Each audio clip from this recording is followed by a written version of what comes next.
little bit of that kind of personality over 10 games?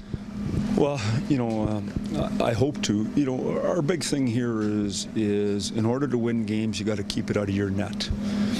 Buffalo, you got to give them a lot of credit, their coaching staff, their goaltending, and their group, is they're keeping it out of their net, and that's why they're winning. And when we win, we keep it out of our net, and we don't, it looks entertaining, but it's not going on. So our biggest focus is we want to have the puck all the time. In order to do that, we got to become better without the puck and our decisions with the puck so we can have it. There's some incredible scenes in Chicago last night with the Cubs winning their first championship in 108 years. When you came to Toronto, how much were you drawn by that potential to bring a championship to a franchise that hadn't had it? Well, obviously, I got to tell you about I'm not a huge baseball fan. I like the playoffs and all that, so I wanted to go to bed early, but I got watching that darn game. Then I got watching the game, but you know what I did? When they pulled the cover out, I finally shut it off. Why wouldn't a guy wait for 17 more minutes? Anyway, it had nothing to do with me. What a spectacular thing for a city. And, I mean, the Cleveland was spectacular to see all the people and the energy of the city. I think good sports franchises can do a lot for their community and the feel-good of the community and the energy of the community. What I liked the best was watching the fans. It was better than even though the players were a nervous wreck, the fans, it was like their life was on the line. I couldn't believe it. They showed them the emotion was spectacular, and I thought it was a heck of an event, to say the least. Do you see that same emotion in Toronto? I know we're not talking about the same thing yet at this stage, but the tie to the team, I mean, though? Let's not get carried away here. You know what I mean? You have to earn the right to feel like that.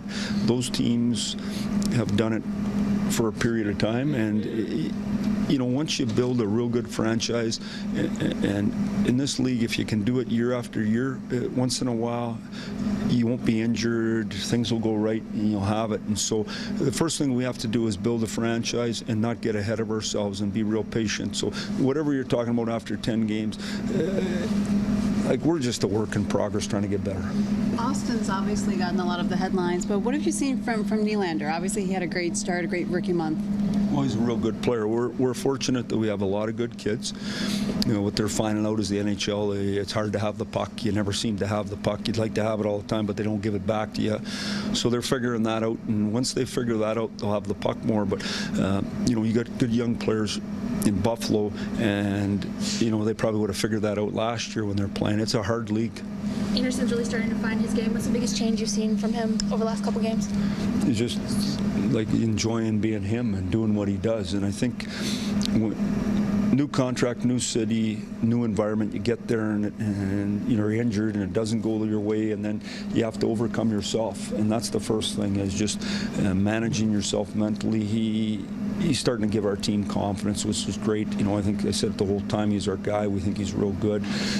We think there's way more upside there yet, but we're comfortable he's starting to enjoy it. This rivalry has a lot of history, obviously. When you look at these two teams right now, the young players, you see it just growing as both these teams get more and more competitive. Maybe the people in Buffalo know more than me. I haven't been around this, so I don't know. There was no rivalry last year. We were both bad. And so I think as the teams get better, you have a chance to, we're so close to rekindle that. Right now, they're trying to build a program. We're trying to build a program. When you have young players that have obvious talent, the balance between having fun in this game and treating it like a business on a consistent basis, how has that been for guys like Austin and your other younger players? Well, they're real business-like. That's what I find about kids today. They're business-like anyway. Fun's when you're doing what you love to do, you're winning, and you're doing well individually. And, so I think they're doing great. Do we have lots to learn together? 100%. But I think they're enjoying the National League. I think, every once in a while you wonder, geez, is it really this hard every night? It's harder. That's the other thing. You've only played 10 games. The league's not even going yet. Just wait till it gets going. What's it been like coaching guys like Boston so far?